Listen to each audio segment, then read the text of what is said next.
The jacket had been hanging in the back of the closet for 37 years. Earl Ironside McCallum found it while cleaning out his trailer in Bakersfield, California. He was 63 years old, his knees were shot. His back was a permanent source of pain, and his doctor had told him 6 months ago that his liver was finally giving out after decades of abuse. He had maybe a year left, maybe less. Time to get his affairs in order. The trailer wasn't much, 2 bedrooms, 1 bathroom, a kitchen that had seen better days. He'd lived here for 15 years, ever since he'd gone inactive with the club. Not retired, exactly. You didn't retire from the Hells Angels, but he'd stepped back, stopped riding with the pack, stopped showing up at church. Age and injury had taken what time and loyalty couldn't.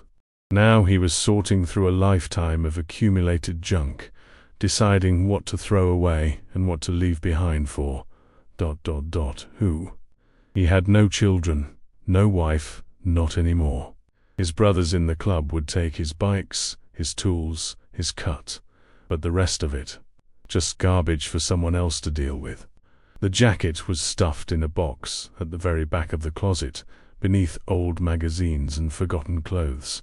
Earl didn't even remember putting it there. When he pulled it out and shook off the dust, the smell hit him immediately.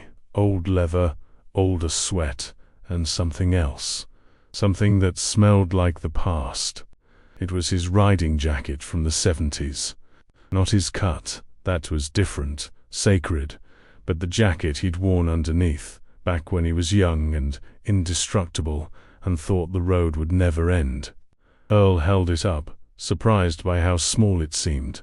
He'd been lean back then, all muscle and anger and something to prove. Now he was thick around the middle, soft in ways that had nothing to do with his body. He was about to toss it in the donation pile when he felt something in the inside pocket.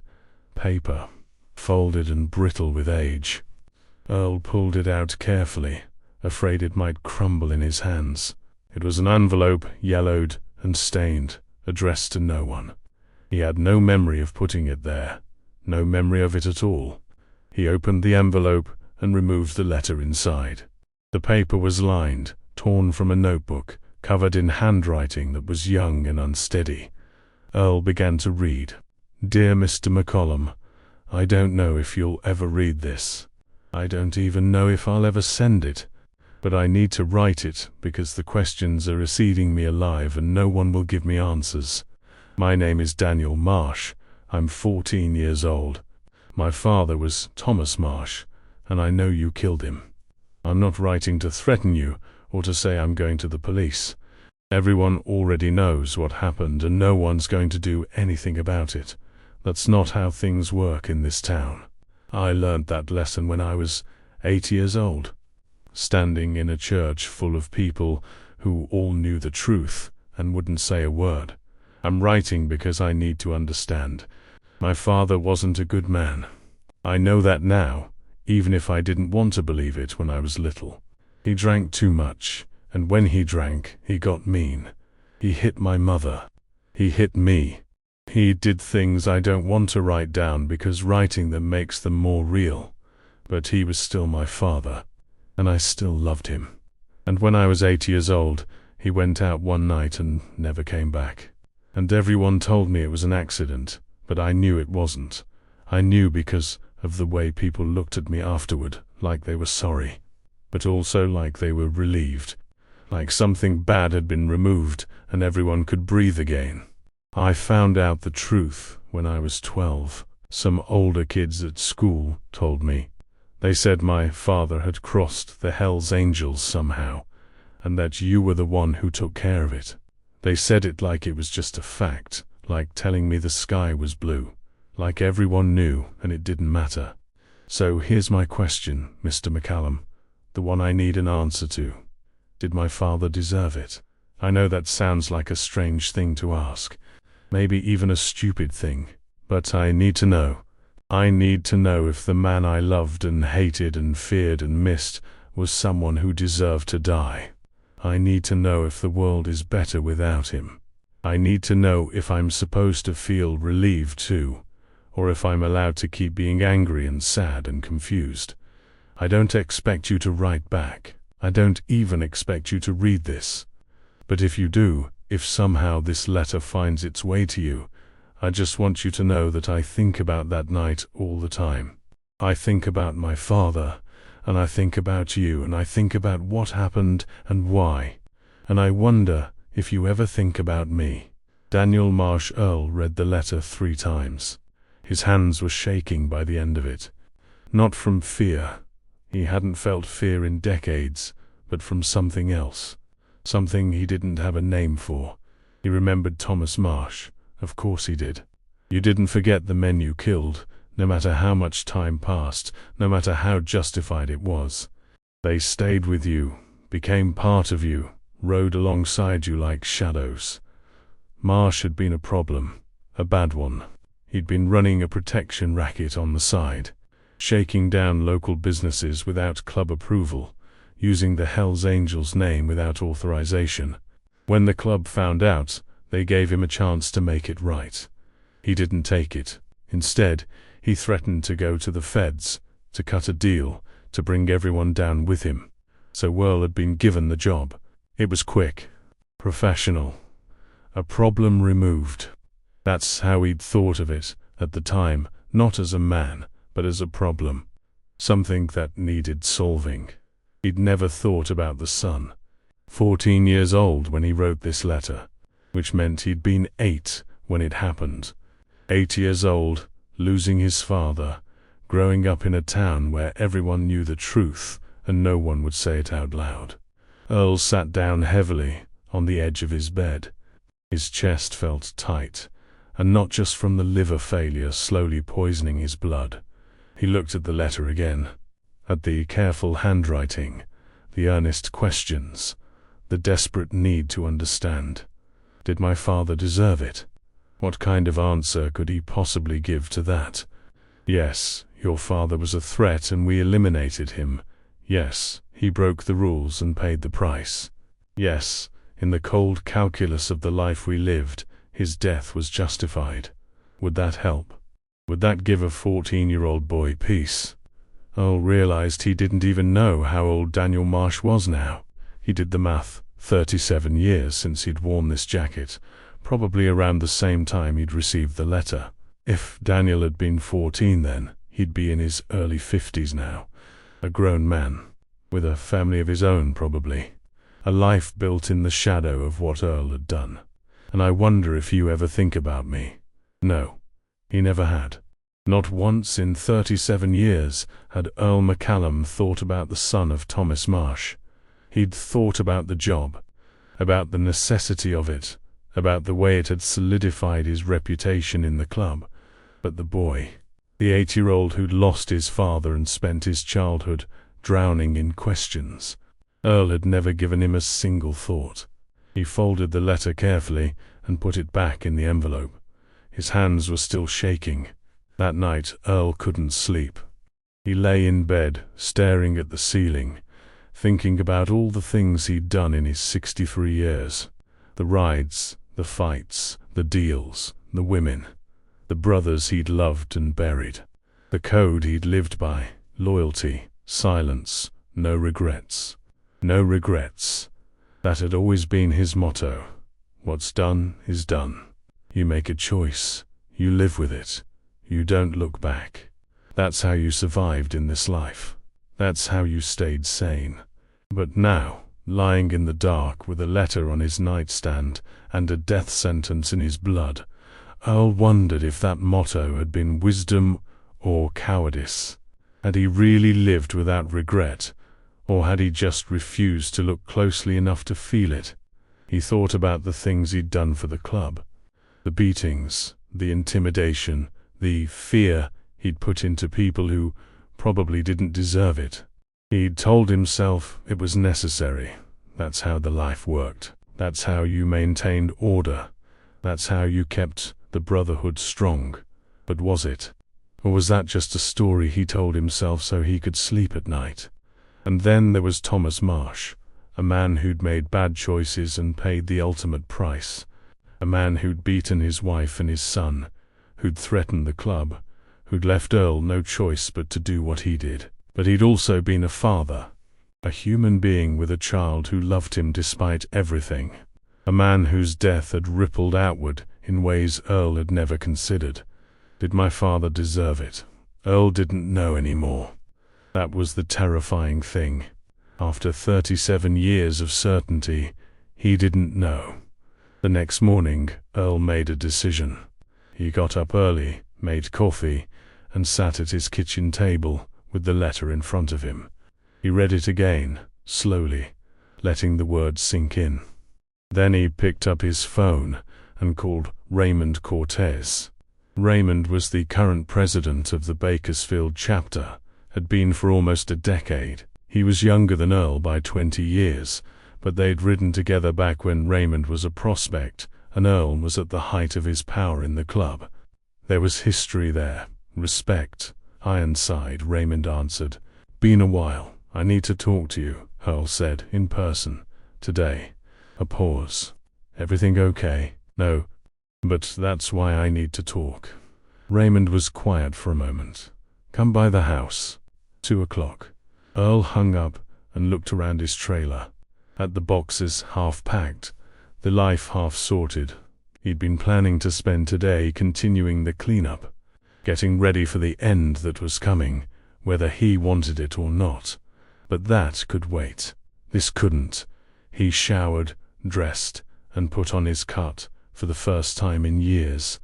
It still fit, mostly, though it hung differently on his changed frame. The patches were faded, the leather cracked, but the weight of it was the same. The weight of who he was, of what he'd been. Before he left, he took one more thing, the letter, folded it carefully, put it in the inside pocket of his cut, right over his heart. Then Earl Ironside McCallum walked out of his trailer and rode to see his president, carrying a question that had waited 37 years for an answer.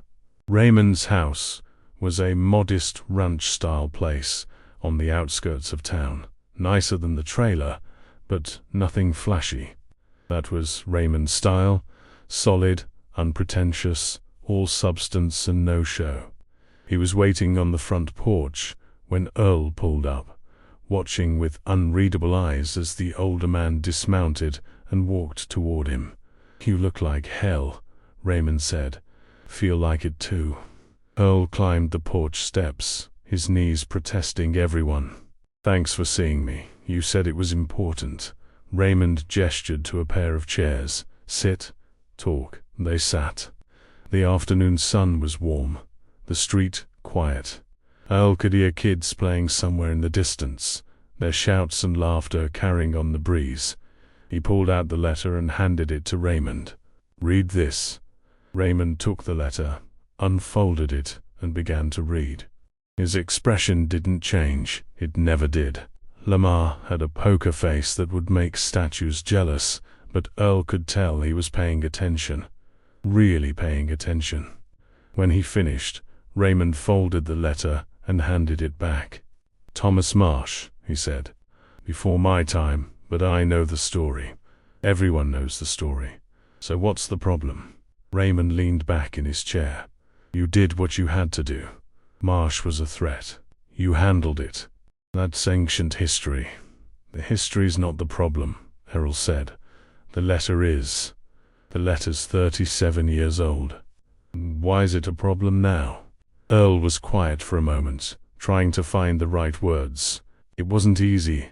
He'd spent his whole life avoiding this kind of conversation, avoiding anything that required him to look inward and report what he found. Because I never thought about him, Earl finally said. The kid. Daniel. I never once thought about what I did to his life. And now I'm reading this letter and I'm seeing. He stopped, swallowed. I'm seeing that I destroyed him. That what I did rippled out and touched someone who had nothing to do with any of it, and I just... I never cared. I never even considered it. Raymond studied him. You getting soft in your old age, Ironside? Maybe. Or maybe I'm just finally seeing clearly. Earl looked at the letter in his hands. I've got maybe a year left. Liver's giving out. And I've been thinking about what I'm leaving behind, what I've done with my life. And I'm starting to think I've got debts that need paying. Debts to who? The kid? He's not a kid anymore. He's probably moved on, forgotten all about it.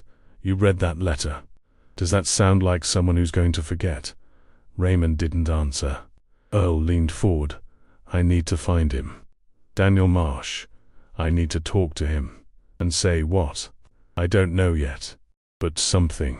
He asked me a question 37 years ago, and I think Earl's voice caught unexpectedly. He steadied himself. I think he deserves an answer, even if it's not a good one. Raymond was quiet for a long time. When he spoke, his voice was careful. You know this could blow back on the club. You go stirring up old business, talking to the son of a man He stopped, choosing his words. A man who was handled. That's a risk, I know. And you want to do it anyway. I have to. Earl met Raymond's eyes. I've lived my whole life by the code. Loyalty, silence, no looking back. And I don't regret it, mostly. But this thing, this letter, it's making me realize that the code doesn't cover everything. There are things I did that the code said were right, but they weren't. Or they were right for the club, but wrong for the world. And I can't die without at least trying to make one of them better. Raymond let out a long breath. You're talking about making amends. Like those 12-step programs. Maybe I am. Ironside, this isn't that simple. You can't just show up at this guy's door and say, sorry I killed your dad. That's not how this works. Then how does it work? Raymond didn't have an answer for that. Earl stood up, his knees cracking. I'm going to find him, Daniel Marsh. I'm going to find him, and I'm going to talk to him, and I'm going to try to answer his question. And if that blows back on the club, he paused. Well, I'll make sure it doesn't, whatever I have to do. Raymond stood too. You know I can't officially support this, I know, and you know some of the brothers aren't going to understand. They're going to think you've lost your mind, or worse, that you've turned. I know that too. Raymond stepped closer, his voice dropping. But unofficially, brother to brother. He put his hand on Earl's shoulder. I think you're doing the right thing. I don't know how it's going to turn out, but I think it's right. Earl felt something loosen in his chest. Not much, but a little. Thanks, Ray. Don't thank me yet. This is going to be hard, maybe impossible, and it might not end the way you want. I know, but I have to try. Raymond nodded slowly. Then try, and keep me posted. Whatever happens, keep me posted. Earl shook his hand, then walked back to his bike. Before he got on, he turned back. One more thing, he said. I'm selling the bike. The Road King. Raymond's eyebrows went up. The king that bikes your life was my life. But I can't ride anymore, not really. And I need the money for this, for whatever comes next. Earl patted the tank of the motorcycle. Find her a good home, will you? Someone who'll treat her right. I'll handle it personally. Earl nodded. Then he rode away from Raymond's house, away from the club, away from the life he'd known for 40 years. He had a man to find, a question to answer, and maybe, just maybe, a debt to pay. Finding Daniel Marsh was easier than Earl expected. The internet had changed everything since his day. Used to be, if you wanted to find someone, you had to know people, pull strings, call in favors. Now you just typed a name into a computer and the world opened up. Earl wasn't much good with technology. He had a flip phone and a 10-year-old laptop he barely knew how to use, but he managed. After a few hours of hunting and pecking at the keyboard, he'd found his man. Daniel Marsh, age 51. Living in Modesto, California, about 150 miles north of Bakersfield. Married, 2 kids, a son and a daughter, both grown now. He worked as a counselor at a community center, specializing in at-risk youth. That last part hit Earl in a way he didn't expect. The boy who'd grown up without a father, who'd spent his childhood asking questions no one would answer, had become a man who helped other troubled kids. He'd taken his pain and turned it into something useful, something good. What had Earl turned his pain into? More pain for others, mostly. He found an address, a phone number, even a photo. Daniel was a middle-aged man with graying hair and kind eyes, wearing a polo shirt in what looked like an office setting. He looked ... ordinary. Like anyone you might pass on the street without a second glance. Earl stared at that photo for a long time. This was the boy who'd written that letter. The boy who'd asked if his father deserved to die. He'd grown up, built a life, become someone, all while carrying the weight of what Earl had done. And he had no idea Earl was coming. The ride to Modesto took 3 hours. Earl had sold the Road King to Raymond, as promised. Now he was driving a pickup truck he'd bought with some of the money. An old Ford F-150 that rattled and shook, but got the job done. It felt strange not to be on a bike, wrong somehow, like it cut off a limb. But this trip wasn't about riding, it was about something else entirely. He'd thought about calling ahead, warning Daniel that he was coming, giving him a chance to prepare or to refuse. But every time he picked up the phone, he couldn't make himself dial. What would he even say? "Hi, I'm the man who killed your father and I'd like to talk." No, this had to be in person, face to face. That was the only way. He arrived in Modesto in the late afternoon. The community center where Daniel worked was a low, sprawling building in a working-class neighborhood. Murals covered the walls, kids had painted them.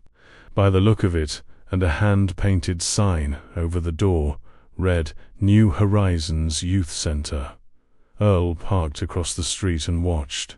He told himself he was waiting for the right moment, but really, he was just scared. 63 years old, hard as nails, afraid of nothing except this, except looking into the eyes of the boy he'd orphaned and trying to explain why. Around 5 o'clock, the front door opened and Daniel Marsh walked out. He looked older than his photo, more tired, more worn. But it was definitely him. He was talking to a teenage boy, maybe 16 or 17, who was nodding along to whatever Daniel was saying. At one point, Daniel put his hand on the kid's shoulder, gave it a squeeze. The kid smiled. Something about that gesture made Earl's chest hurt. Daniel said goodbye to the teenager and walked toward the parking lot. He was heading for a blue Honda Civic, keys in hand, probably going home to his wife and whatever passed for dinner on a Wednesday night. It was now or never. Earl got out of the truck. "Daniel Marsh." Daniel turned. His expression was curious but guarded, the look of someone who dealt with strangers every day and had learned to be careful. "Yes, can I help you?" Earl walked closer, stopping about 10 feet away. He was suddenly aware of how he must look: old, weathered, rough. He'd left his cut in the truck, but he still had the bearing of a biker, the hardness that came from decades of that life. "My name is Earl McCallum," he said. "I need to talk to you." Daniel's face changed. Not dramatically, he was too controlled for that, but something flickered behind his eyes. Recognition, maybe, or the beginning of it. "Earl McCallum," Daniel repeated slowly. "Should I know that name? You wrote me a letter once, a long time ago." And there it was. The recognition. The understanding of who was standing in front of him, and why. Daniel's face went pale. His keys slipped from his fingers and hit the ground with a jangle. "You," he said. "Me." They stood there in the parking lot. Two men separated by 37 years and a single act of violence, neither one sure what came next. Daniel bent to pick up his keys. His hands were shaking. Earl could see it from where he stood. When he straightened, his expression had hardened. "What do you want?" "To talk, that's all. Talk." Daniel laughed, but there was no humor in it. You want to talk? After 37 years, you show up at my work and you want to talk. I know how this looks. You don't know anything. Daniel's voice was rising. You don't know what you did to me, to my mother, to our lives. You don't. He stopped, took a breath, forced himself under control. Why are you here? Really? After all this time? Earl reached into his pocket and pulled out the letter. The same letter, creased and worn, that he'd been carrying since he found it. Because of this, Daniel stared at the paper. Slowly, he reached out and took it, unfolded it, read the words he'd written for decades ago. His face changed as he read. The hardness melted, replaced by something more complicated. Suda, I forgot I wrote this, he said quietly. I was so young. You asked me a question. I never answered it. Daniel looked up. And you came here after 37 years to answer it now. Why? What's changed? I'm dying. The words hung in the air. Daniel blinked. Dying? Liver failure. I've got maybe a year. Earl shrugged. Maybe less. So this is, what, a deathbed confession? You're trying to clear your conscience before you go. Maybe, I don't know. Earl was finding it hard to maintain eye contact, but he forced himself. All I know is I read that letter and I couldn't stop thinking about it. About you. About the question you asked, and how I never had to face it until now. And I thought you deserved an answer. Even if it's too late. Even if it doesn't help. Daniel was quiet for a long moment. Around them, the parking lot was emptying, people leaving for the day, going home to their lives. Normal people with normal problems. Not here, Daniel finally said. There's a diner 2 blocks down. Follow me. He got in his car without waiting for a response. Earl went back to his truck and followed. The diner was nearly empty, just a few scattered customers and a tired-looking waitress who showed them to a booth in the back. They ordered coffee, and then they sat in silence, neither one sure how to begin. Finally, Daniel spoke. I need you to tell me what happened that night. The truth. All of it. Earl nodded slowly. He'd known this was coming. I'd been preparing for it, in his way, but now that the moment was here, the words felt impossibly heavy. Your father was running a protection racket, he began, shaking down businesses in town, using the club's name without permission. When we found out, we told him to stop. He didn't. He escalated, started threatening to go to the feds, to bring everyone down if we didn't cut him in for a bigger share. So you killed him. I was given the job. Yes, just like that. He threatened the club, so he died. Earl hesitated. How to explain the logic of that world? The rules that seemed so absolute at the time. In the life, he said carefully, there are lines you don't cross. Going to the feds is one of them. It puts everyone at risk, not just the club, but families, businesses, whole communities that depend on the structure we provide. Your father crossed that line. And once you cross it, there's no coming back. The structure you provide. Daniel's voice was incredulous. You make it sound like a public service. I'm not defending it. I'm explaining it. There's a difference. Is there? Earl looked down at his coffee. I don't know anymore. That's the truth. I used to be sure. I used to think what I did was retour, at least necessary, part of a system that held things together. But now ... he shook his head. Now I just see a man who made a lot of bad choices and told himself they were justified because of some code that doesn't mean anything outside our world. Daniel absorbed that. His hands were wrapped around his coffee cup, knuckles white. What was he like? He asked. My father. That night. Earl looked up. You don't want to know that? Yes, I do. Another long pause. Earl chose his words carefully. He was scared. At first. When he realized what was happening, he tried to talk his way out of it. Then he tried to fight. Earl stopped there. Some details didn't need to be shared. Did he say anything? About me? About my mother? Earl closed his eyes. He hadn't thought about that night in years, had trained himself not to, but now it came back with terrible clarity. The abandoned warehouse. The smell of oil and rust. Thomas Marsh on his knees begging. He asked me to spare him. Said he had a son who needed him. Earl opened his eyes and met Daniel's gaze. I told him he should have thought of that before he made his choices, and then I did what I came to do. Daniel's jaw tightened. His eyes were wet, but he didn't cry. Earl got the sense that he'd done his crying a long time ago. And after, you just went on with your life. I did. No guilt, no second thoughts, not at the time. I told myself your father was a bad man who did bad things and got what was coming to him. I told myself I was protecting the club, protecting order, and I believed it. Earl leaned forward. But reading your letter, I realized I'd never thought about the collateral damage, about what happens to the people left behind.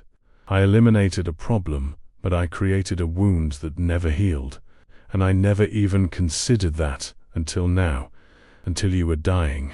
Yes, Daniel laughed bitterly. So it takes facing your own death to make you consider the lives you destroyed. That's supposed to make me feel better. No, it's supposed to make you understand that I'm not here looking for forgiveness. I don't deserve it, and I'm not going to ask for it. I'm here because you wrote me a letter asking a question, and you deserve an answer. The question. Daniel's voice was flat. Did my father deserve it? Yes. The word hung between them. Daniel stared at him. That's your answer. After all this build-up, all this drama, yes. Let me finish. Earl held up a hand. Your father deserved consequences. He deserved to be punished for the things he did, the racket, the threats, but also the other things. What he did to you and your mother. The man you described in that letter. The drunk, the abuser. That man deserved to face justice. But justice isn't the same as death. And I wasn't justice. Earl's voice dropped. I was a weapon. A blunt instrument. I didn't kill your father because it was right. I killed him because I was told to. Because it was useful for the club. Because I didn't think about it any deeper than that. So did he deserve consequences? Yes. Did he deserve to die in a warehouse with no trial, no defense, no chance? That I don't know. And did he deserve to have his son grow up without him, asking questions that no one would answer? No. He didn't deserve to do that to you, and I didn't have the right to make it happen. Daniel was trembling now. The tears he'd been holding back were threatening to spill. Then why did you? Because I was a different person. Because I followed a code that told me what I was doing was justified. Because I never stopped to think about the boy who'd wake up the next morning and find out his father wasn't coming home. Earl felt his own throat tightening. And because I was a coward. It was easier to do what I was told than to ask if it was right. The diner was quiet. The waitress had disappeared into the back. It was just the two of them now, alone with 37 years of damage. I should hate you, Daniel said quietly. I've hated you for most of my life. This faceless monster who took my father away and left me to pick up the pieces. I know. But now I'm looking at you, this old man with liver failure and regret in his eyes, and I don't feel hate. I don't know what I feel. That's okay. You don't have to know. Daniel wiped his eyes with the back of his hand. What happens now? You answered my question. Is that it? You go home and die with a clear conscience. My conscience isn't clear. It never will be. But I was hoping... I'll stop, unsure if he should continue. I was hoping this could be the beginning of something. Not forgiveness. I know that's too much to ask. But maybe... understanding. Maybe you could tell me about your life. About who you became. Let me see something good that came out of all this darkness. Daniel stared at him for a long moment. Then, slowly, he began to talk. They talked for 3 hours. At first it was just Daniel telling Earl about his life, the path he'd walked since that night, 37 years ago. He talked about growing up without a father, about the anger and confusion that had defined his teenage years, about getting in trouble, running with bad crowds, coming within inches of going down the same dark road that had swallowed Thomas Marsh. I was 17 when I almost killed someone, Daniel said. Did you know that? Got in a fight over nothing. Someone looked at me wrong, said the wrong thing. I had a knife, and I was ready to use it. Would have used it if a cop hadn't shown up and pulled me off. What happened after? Juvie. 6 months. Best thing that ever happened to me. Daniel smiled grimly. I know that sounds strange, but it's true. In juvie, I met a counselor, a man named Peter Agorla. He saw something in me that I didn't see in myself. He started talking to me, really talking, asking questions, not about the fight or the anger, but about my life, my father, everything I'd been carrying for years. He helped you, he saved me. Plain and simple. He made me understand that I had a choice. I could let what happened to me define me, or I could use it to become something better. It wasn't easy. Took years of work, therapy, learning to forgive. Daniel paused. Not to forgive you, to forgive myself, for all the things I'd done and almost done, for hating my father and loving him at the same time, for being angry at a dead man who couldn't defend himself. Earl listened in silence. There was nothing he could say that would add to this. He just needed to hear it. After I got out, Daniel continued, I finished school, got my GED, then went to community college. I didn't know what I wanted to do, but Peter told me once that the best way to heal your own pain is to help others with theirs. So I studied counseling, got a job at a youth center, that same one you came to today. I've been there for 23 years now, and the kids you work with, some of them are like I was. Angry, lost, broken. Coming from homes where bad things happened and no one talks about it. I try to be for them what Peter was for me. Someone who listens. Someone who sees them. Daniel looked at Earl. That's what I do with my life. I try to help people find a way through the darkness, and I think in some strange way I have you to thank for it. Earl shook his head. You don't owe me thanks for anything. I didn't say I owed you. I said I have you to thank. Daniel leaned back. Everything that happened, my father's death, the silence, the anger, it all led me here, to this work, this life, to my wife, my kids. If my father had lived, who knows what would have happened. Maybe I'd be dead or in prison. Maybe I'd have turned out just like him, but instead I'm a counselor, a husband, a father. I'm okay. More than okay. Despite what I did, because of what you did, and despite it, both things at the same time.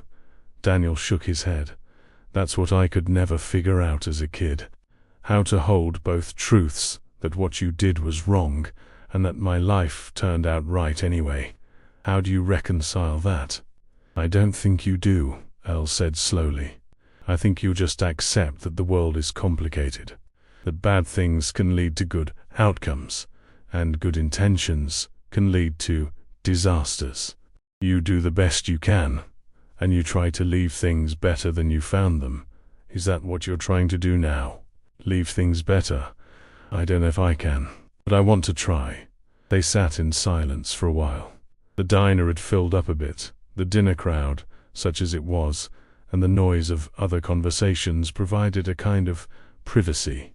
Just two men in a booth, working through something that had waited decades to be resolved. Can I ask you something? Daniel said. Anything. What was your life like? After that night? Earl considered the question. No one had ever asked him that before, Not like this, not with genuine curiosity about who he was beyond the cut and the reputation. I did well, he said. In the club. I mean, the thing with your father. It raised my profile, showed I could be trusted with difficult jobs. I moved up, got more responsibility, more respect. For a long time I thought that meant I was successful. And I'd made it, but I was alone. I had a wife for a while, good woman, better than I deserved. She left after a few years. Couldn't handle the life, the secrets, and I don't blame her. After that, I never let anyone get close. Just didn't see the point. I had the club, and that was enough. He paused. Or I thought it was. And now? Now I'm dying in a trailer in Bakersfield, with nothing to show for 63 years, but a bunch of stories that I can't tell anyone, and a lifetime of hurt I caused to people who probably didn't deserve it. Earl smiled ruefully. Not exactly a legacy to be proud of. Is that why you came here? To find something to be proud of before the end? Maybe. Or maybe I just needed to see that something good came out of the worst thing I ever did. That it wasn't all for nothing. Daniel studied him. You know what's strange? I spent so many years imagining this conversation, imagining what I'd say to you if I ever got the chance. And now that you're here, it's nothing like I expected.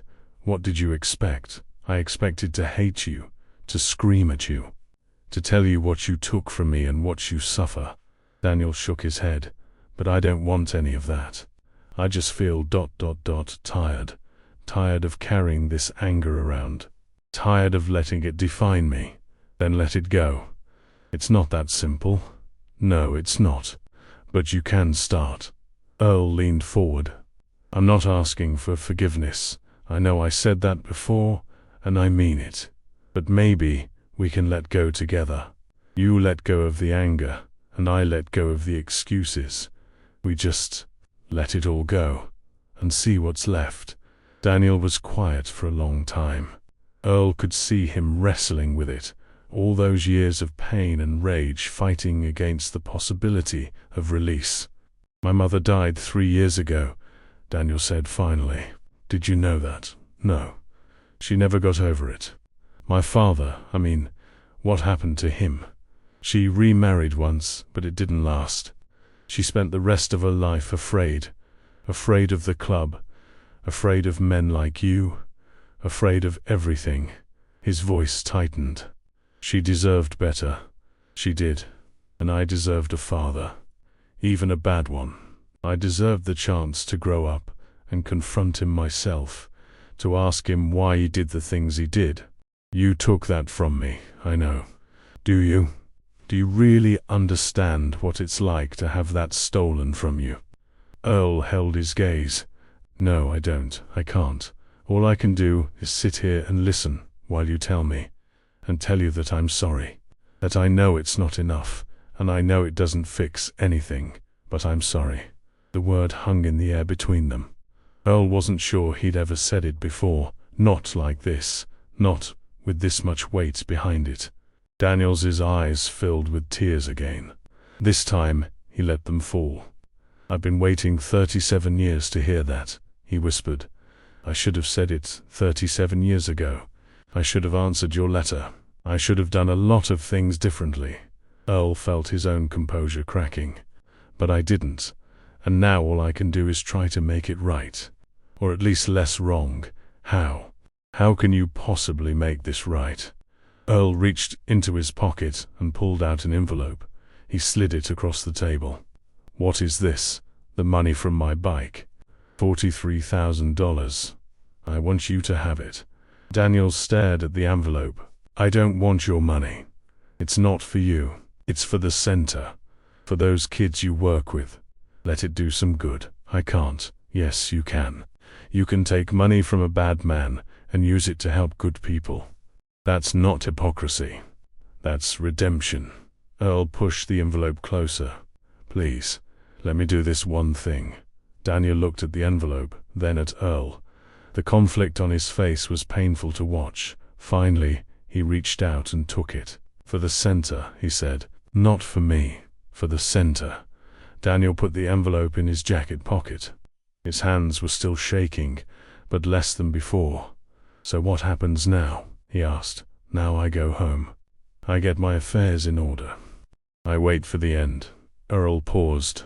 Unless you'd want me to come back, to talk more. Not about the past, I think we've covered that, but about ... I don't know. Whatever comes next, for both of us. You want to be friends? Daniel's tone was incredulous. No, I don't think that's possible. But maybe something else. Maybe just two people who understand each other, who can sit together without pretending. Daniel shook his head slowly, but it wasn't a refusal. I don't know. This is all, it's a lot. I need time to process. Of course, take whatever time you need. You have my number. They stood up from the booth, faced each other across the table, across 37 years of history. Thank you, Daniel said, for coming, for telling me the truth. I don't know what I'm supposed to feel right now, but thank you. Thank you for listening, for not throwing me out the second you saw me. A ghost of a smile crossed Daniel's face. I thought about it. I would have deserved it. They shook hands. It was awkward, formal, nothing like the natural affection between friends or family. But it was something. A bridge, maybe. The first step towards something neither of them could yet name. Earl walked out of the diner and got in his truck. He sat there for a moment, watching Daniel through the window as he paid the bill and gathered himself. Then he started the engine and drove away. The call came 3 weeks later. Earl was in his trailer, sorting through the last of his belongings, when his phone buzzed. He didn't recognize the number. Hello, it's Daniel. Earl sat down slowly. Daniel, I wasn't sure I'd hear from you. I wasn't sure either. But I've been thinking about what you said, about what happened, about all of it, and a long pause. My daughter's getting married next month. There's going to be a reception after family, friends, people who matter. I'd like you to come. Earl was stunned. You want me at your daughter's wedding? Not the ceremony, just the reception. Daniel started again. I want you to see what became of my family, what came out of all that darkness. You said you wanted to see something good, so come and see it. Does your family know? About me? About what I did? My wife knows everything. She's known since we started dating. My kids know some of it, not the details, but enough. They know my father died violently, and they know the man responsible was never caught, and they'd be okay with me being there. I wouldn't invite you if they weren't. Earl felt something he hadn't felt in a long time. Hope. Fragile, uncertain, but there. Okay, he said. I'll come.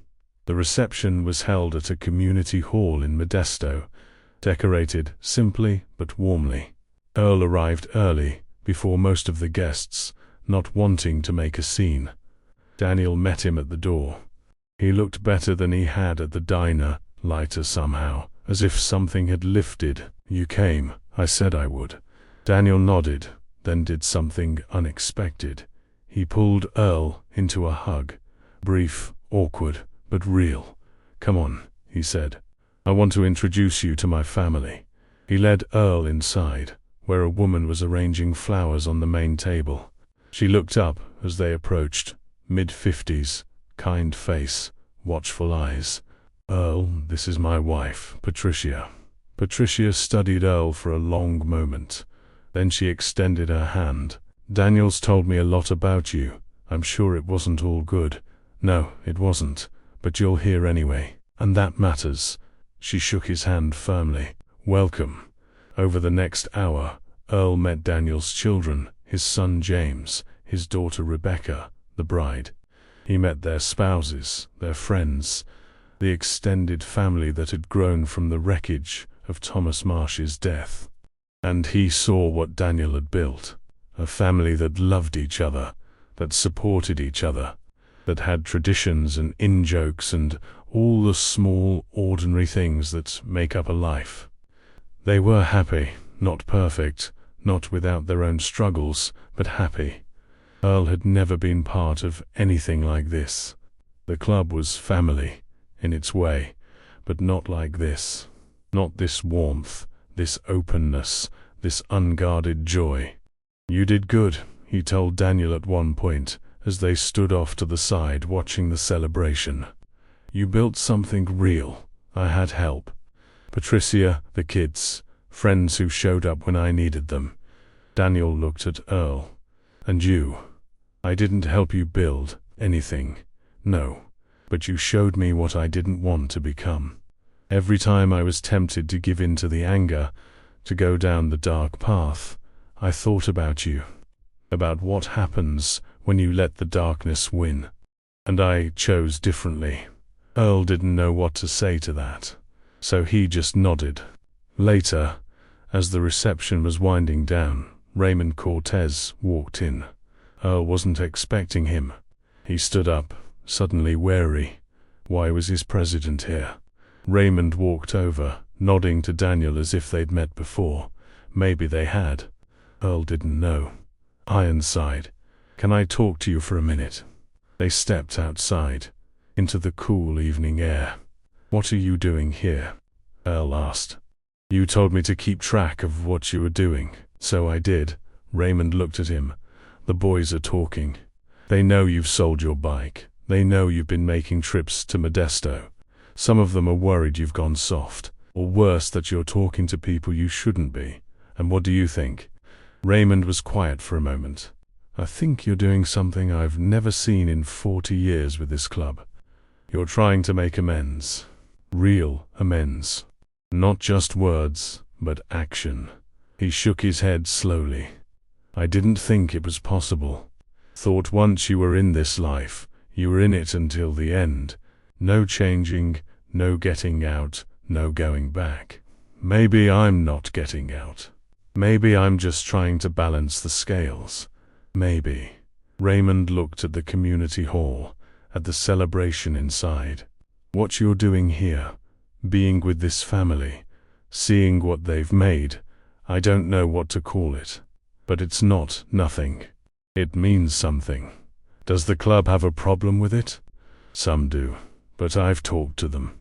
Told them you're dying, you're trying to find peace, and it's not our place to interfere. Most of them understand." Raymond paused. "And for what it's worth, I respect what you're doing. I'm not sure I could do it myself, but I respect it. Thanks, Ray. Take care of yourself, Ironside. However much time you have left, use it well." Raymond walked back to his car and drove away.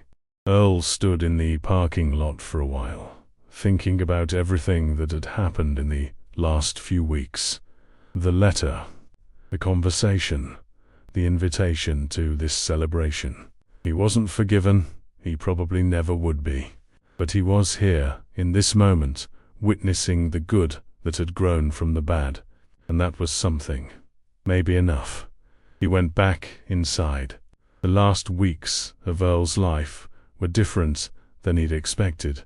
He'd thought he'd die alone, in his trailer, with nothing but regret and pain for company.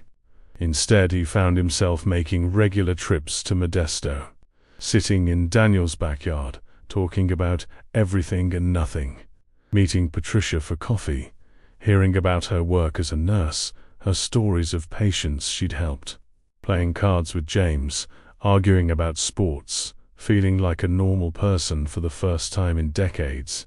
He wasn't family. He'd never be family. But he was something, a presence, a connection, a reminder that even the worst acts can lead somewhere unexpected. One day, about 2 months after the wedding, Daniel came to visit him in Bakersfield. Found him on his porch, watching the sunset, a glass of water in his hand. Alcohol was long since forbidden. "How are you feeling?" Daniel asked. "Tired, but okay."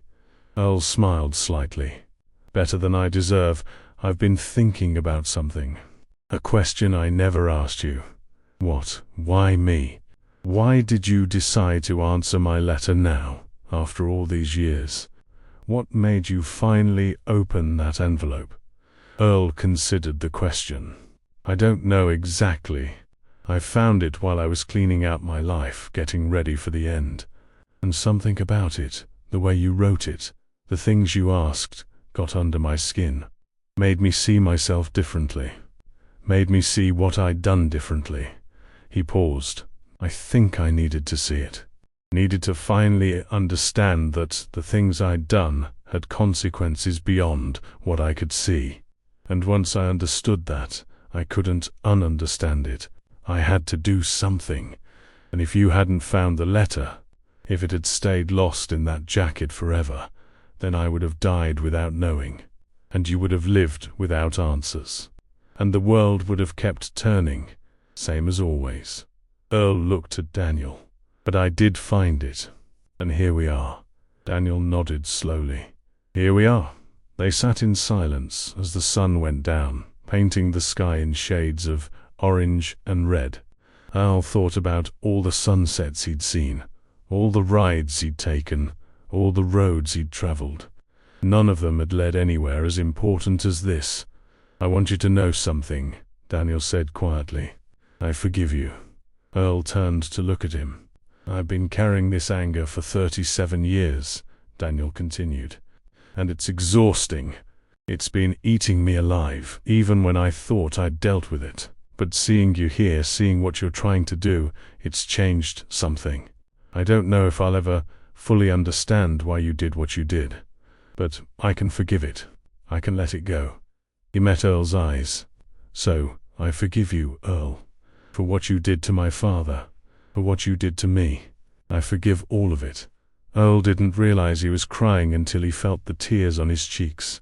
He wiped them away, embarrassed, but they kept coming. I don't deserve that, he managed. Maybe not, but I'm giving it anyway.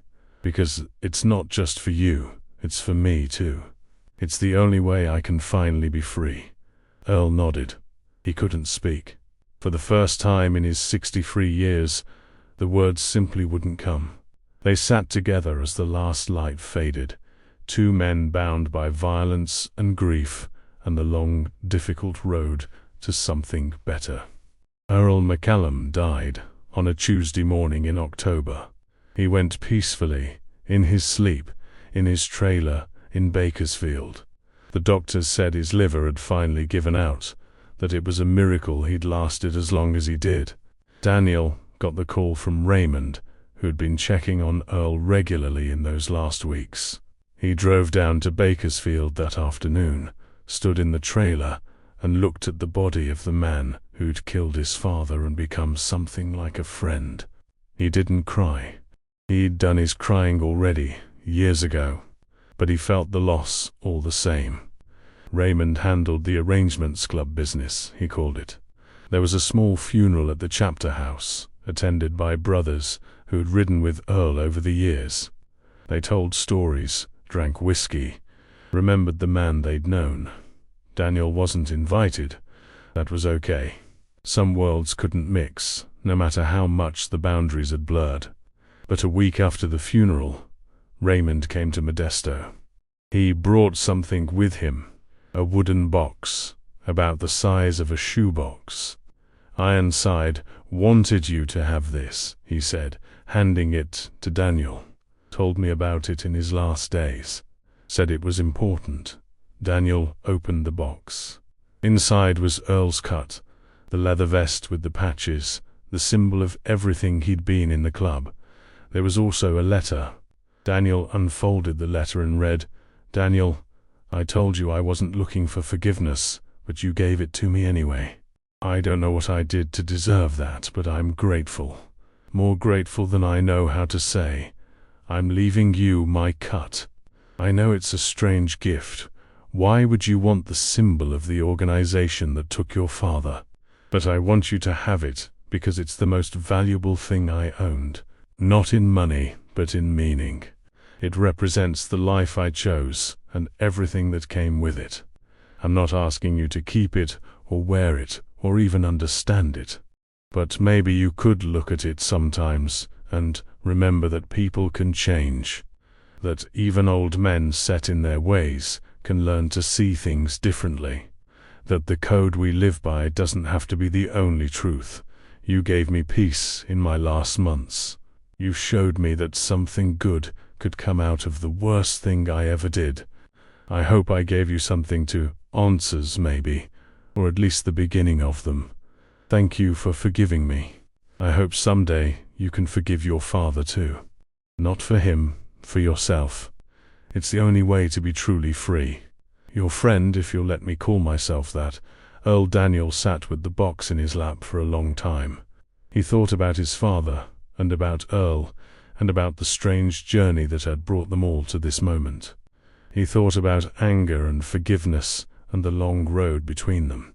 Then he closed the box and put it on the shelf in his office, next to the photos of his family. Some days he looked at it and felt sad. Some days he felt angry all over again.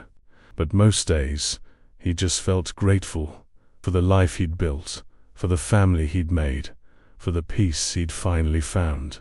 And sometimes, late at night, he'll take out the cut and hold it in his hands, feel the weight of it, the history, and he'd think about the man who'd worn it and the question he'd asked all those years ago. Did my father deserve it? He still didn't know the answer. Maybe there wasn't one, but he'd learned to live with the uncertainty, learned that some questions weren't meant to be answered, only carried as gently as possible until he was strong enough to set them down. Daniel Marsh set down his question on a Tuesday morning in October, when an old biker died in a trailer in Bakersfield, and the world didn't notice. But Daniel noticed, and that was enough.